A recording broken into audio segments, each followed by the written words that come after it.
In this lesson for Nik Software Sharpener Pro 3.0, we'll look at the ability to edit multiple images inside the interface working within Adobe Photoshop Lightroom 2. This is a great time saver. Once you've launched Lightroom 2, simply select the multiple images that you wish to sharpen. In this case, we'll select this little owl, and let's go ahead and also select these wine bottles. I'm holding down the Command key or also the Control key on a PC, and let's pick this mountain here, this southwest picture. And now I'm going to go right click and edit in Sharpener 3.0. I'm going to edit a copy with the Lightroom adjustments as opposed to editing a copy without the adjustments being visible or editing the original. So I want to edit a copy with Lightroom adjustments. I'll click edit, and so now the software is building a new TIFF file. It's saving a TIFF file for me that I'll be editing onto for these new edits of each of those three pictures that we've just selected. So what's fun about this is once the interface is open, what you'll see is that the interface is exactly the same with one exception. Right in the bottom, in the center, you can see where we've got previous and next buttons, and that means that I can go through all these pictures that I've opened without ever leaving the interface. This is a big time savings from having to click save, go out, find another image, open it in the interface again, save, go out, come back in, and keep going in and out and in and out. Now, the first thing that I want to do here is let's set the output sharpening for this particular picture. Let's leave this on display because this is going to be used in a slide presentation.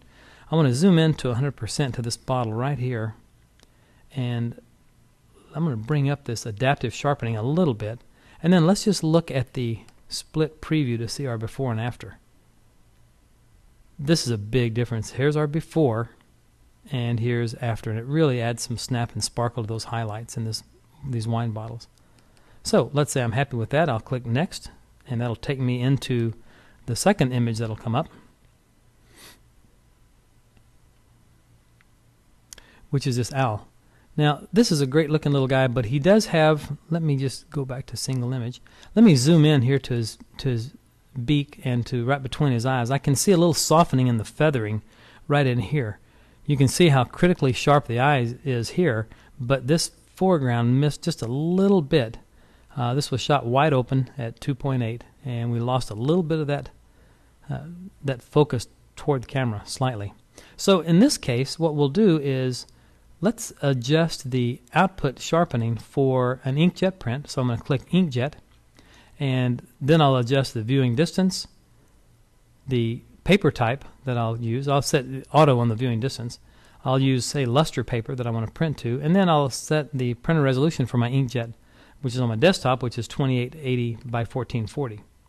Now, there's one thing missing here, which is in order to remove all the guesswork in sharpening, we've got to be able to sharpen based on the size of our print, based on the size of the output. So in Photoshop, when you've sized your pictures and open our interface for Sharpener, you're working on the size picture as you've resized it. But in Lightroom, it behaves a little bit differently. In Lightroom, it doesn't change the size of a file until you export. So what I'll do here is come down to the Settings button, and I'll go to the Output Sharpening setting, and right here on the bottom is Image Size Sliders. So it says Do Not Display, which is recommended, but with Lightroom that's different. With Lightroom we definitely recommend that you display those image sliders. So I'll click OK, and now you can see that these size sliders have come up. So I can adjust the size to fit the output size of the image that I'm working on. So in this case, it's right in here, about 16 by 10 or so. Let me double click back and look at this. Yeah, here we go. It's 17.7 by 1180. So I'll just move that up to 17.7 or so. I'll get that right in there, and that's pretty close right there. But again, now then, we've got the output sharpening set, but now let's come down to the creative sharpening. I'm going to go to Add Control Point, and I'm going to place it right on this part of the beak, right here on the feathers. I'll bring the size down to cover just that area, and let's double click and move in closer. So there's the size that I'm going to affect, and here's my output sharpening slider is 100%, but this little small show hide triangle reveals the structure, local contrast, and focus. So I'll bring up structure to bring in that texture in the feathers. I'm going to bring up a little bit of localized contrast, and then I'll also bring up focus just a bit till you can see that this will make a tremendous difference in this final picture here.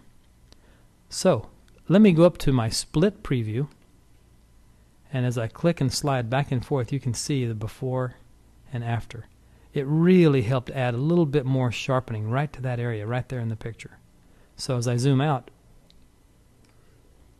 and if I just click on the preview checkbox before and after, you can see that fur jump into focus.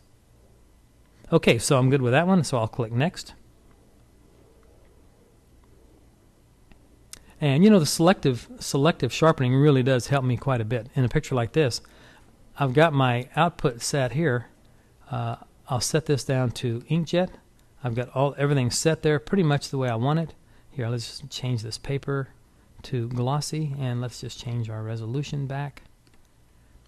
My size is right where it's supposed to be, but I want to do two things selectively. Let me just close this. By the way, you can click on these triangles, or you can click on the word to open and close each of these edit sub-menus. Under the creative sharpening, selective sharpening, I want to add a control point right here into this area of this rock on the side of this little mountain, and I want to really increase my structure there quite a bit. And then I want to go into my sky, and I want to make sure that there's no sharpening in that blue sky. So there's a couple of different ways I could do that, but what's easiest is to change my control point down to color range. I'll click on color range. I'll click on the eyedropper tool, place it in the sky, and I'm going to say 0 sharpening for that color blue.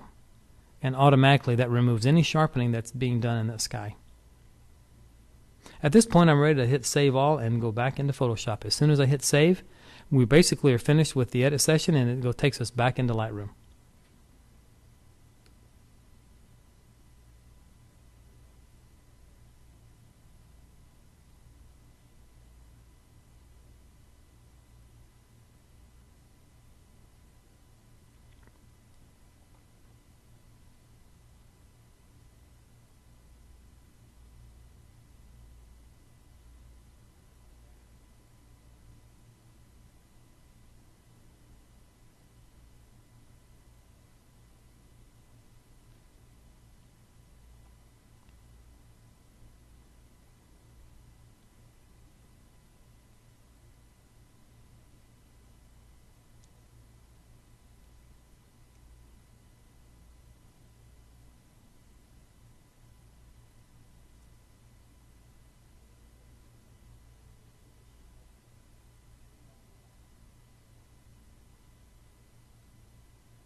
And now we're back in Lightroom, and you can see the edit.tiff version or the original JPEG. And here's the TIFF version and the original, and the TIFF version and the original. So it's very, very helpful to be able to edit that fast in those multiple images like that. It makes a big difference in the workflow and the speed of the workflow. We hope you find this information helpful, and if you have any questions, please contact us at nicksoftware.com.